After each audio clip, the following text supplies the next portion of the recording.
લેસનમાં સ્વાગત કરું છું। આજે આપણે ધોરણ 6 વિષય હિન્દી તેમાં પાઠ ત્રીજો સમજતા નહીં આ પાઠ વિશે આપણે આગળના વિડિયોમાં ભણ્યા અને પછી તેને સ્વાધ્યાય પોથીમાં પ્રશ્નોના જવાબ મેળવ્યા। તો આજે પણ આપણે સ્વાધ્યાય પોથીના પ્રશ્નોના જવાબ મેળવીશું અને લખીશું। ચાલો તેની શરૂઆત કરીએ। तो चलो हवे अपने स्वाध्याय पोथी में प्रश्न 7 तेनाथी शुरुआत करिए। निम्नलिखित प्रश्नों के उत्तर लिखिए। तो अहींया आपणे प्रश्नों आपेला छे जे प्रश्नोना जवाब अहींया लखवाना छे। तो चालो लखीए। पहलो प्रश्न, डंक मारने पर नन्ही ने बिच्छू से क्या कहा? तो डंक मारने पर नन्ही ने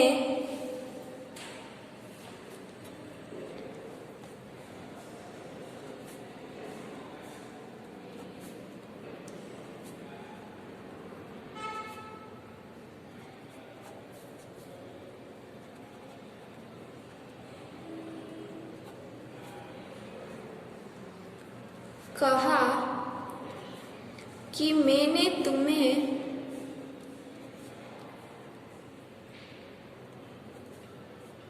जान बचाई थी, फिर भी तुमने मुझे डंक मार दिया। तुम यदि यह गंदी आदत छोड़ दो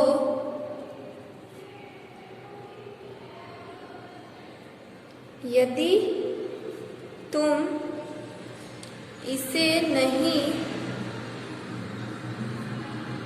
छोड़ोगे तो मुसीबत में कोई तुम्हारी मदद नहीं करेगा। बीजो प्रश्न, माँ ने नन्ही से बिच्छू के स्वभाव के बारे में क्या कहा? तो माँ ने नन्ही से बिच्छू के स्वभाव के बारे में यह कहा कि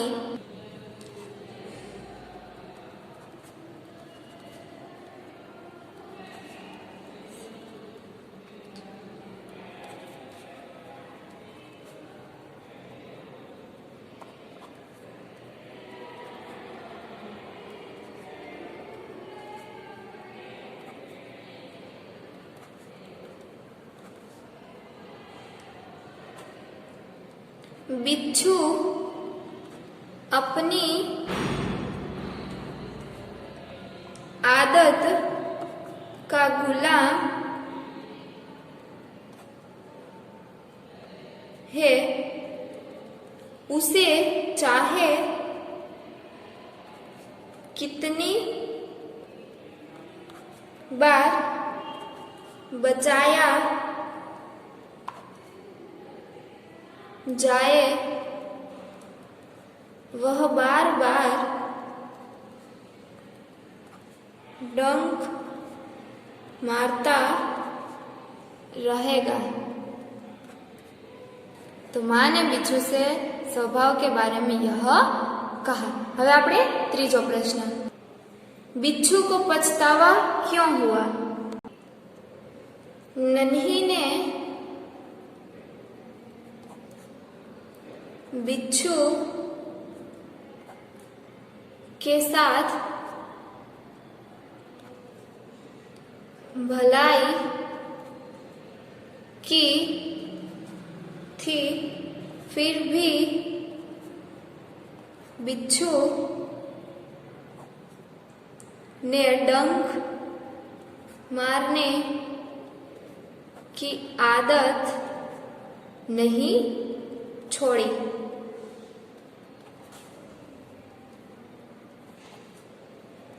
उसने दूसरी बार नन्ही को डंक मारने की कोशिश की। इस बार उसे अपनी गलती समझ में आई, इसलिए बिच्छू को पछतावा हुआ। तो बिच्छू को इसलिए पछतावा क्योंकि उसने नन्ही को दूसरी बार डंक मारा। तो હવે આપણે ચોથો પ્રશ્ન, नन्ही बत्तख का स्वभाव कैसा था? नन्ही बत्तख का स्वभाव भलाई करने का था, इसलिए उसने जब बिच्छू डंक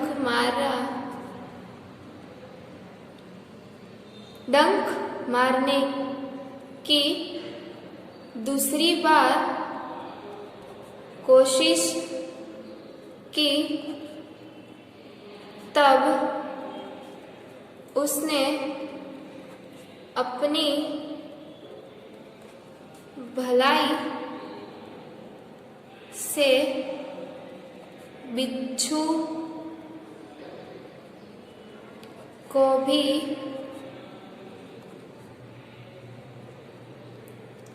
इस गंदी आदत से मुक्त करवा दिया। इसलिए नन्ही का स्वभाव भलाई करना था। અહીંયા આપણો આ મોટા પ્રશ્નો પૂરા થાય છે। તો હવે આપણે પ્રશ્ન 8। प्रश्न 8 में निम्नलिखित शब्दों के समानार्थी शब्द लखिए। तो अहींया आपणे शब्दों आपेला छे, जेना आपणे अहींया समानार्थी शब्द लखवाना छे। तो चालो तेने शुरुआत करिए। पहलो नदी तो सरिता, बीजू स्थान, स्थान तो जगह, त्रीजू स्वभाव, तो स्वभाव तो प्रकृति, चौथु मुसीबत तो संकट, प्रसन्न तो समानार्थी शब्द खुश, थिरकना तो नाचना। तो अहींया आपणे आ शब्दोना समानार्थी लख्या। तो हवे आपणे प्रश्न 9, निम्नलिखित शब्दों को शब्दकोश में क्रम में लिखिए। तो अहींया आपणे शब्दों आपेला छे, जेने शब्दकोशना आधारे शब्द लखवाना छे। बिच्छू, नदी, शैतानी, डंक, मुसीबत। तो सौ प्रथम डंक, बीजू नदी, त्रीजू बिच्छू,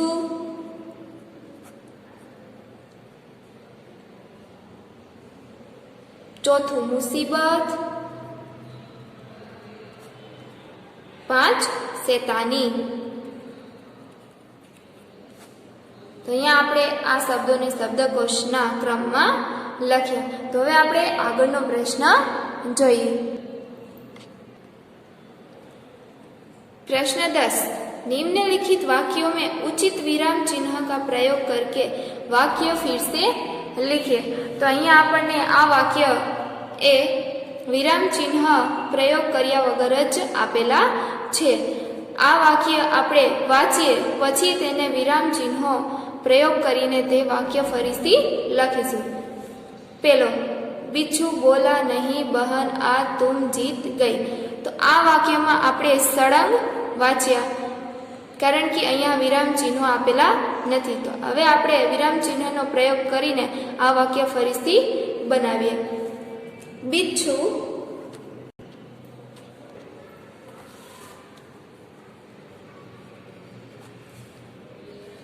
बोला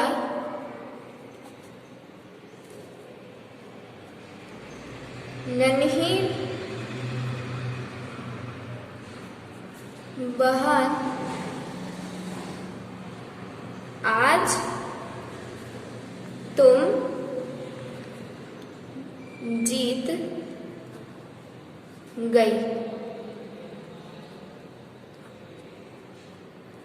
तो અહીંયા આપણે આ વાક્યને વિરામ ચિહ્નો મૂકીને આ વાક્ય ફરીથી બનાવ્યું. તો એવી જ રીતે બીજું વાક્ય, ક્यों भाई तुमने मुझे डंक क्यों मारा. તો આ વાક્ય પણ એવી જ રીતે વિરામ ચિહ્નોનો પ્રયોગ કરીને બનાવીશું. क्यों भाई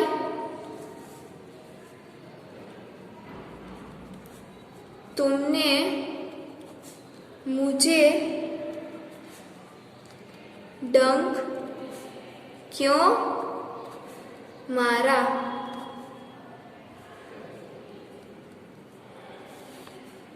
तीजू, बिच्छू भाई ठिठक क्यों गए डंक मारो.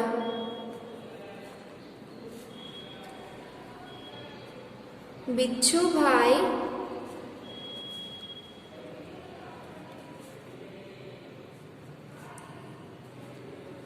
ठिठक क्यों गए डंक मारो.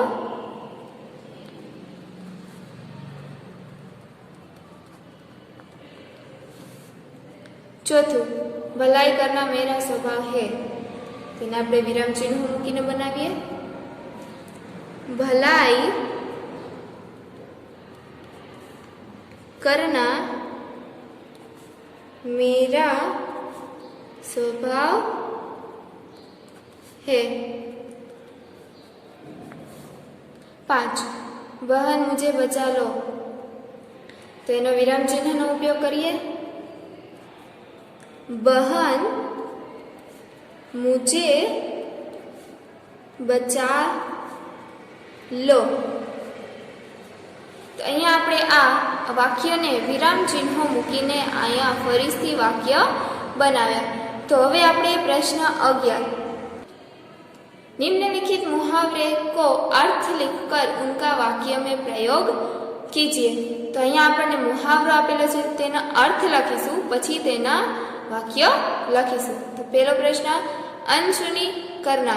तो तेनो अर्थ थाय छे ध्यान न देना. तो हवे आपणे वाक्य बनावीए. माँ की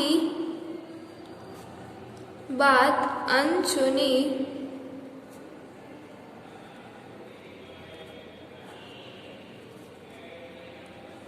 करके तुमने अच्छा नहीं किया. बीजू, सर में से पानी पानी होना. बहुत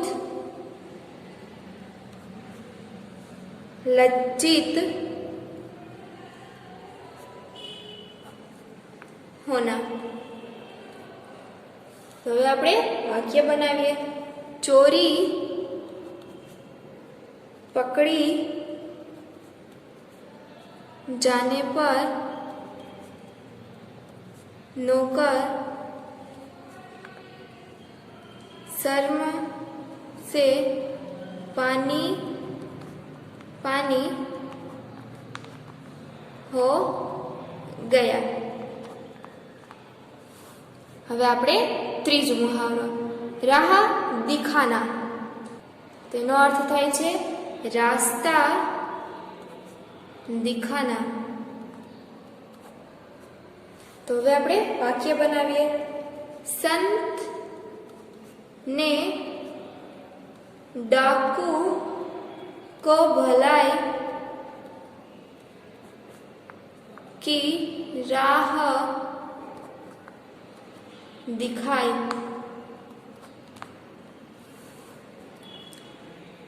चौथो मुहावरो थीरक ने लगना। तो तेनो अर्थ थाय छे खुशी से नाचना। तो હવે આપણે વાક્ય બનાવીએ। संगीत सुनते सुनते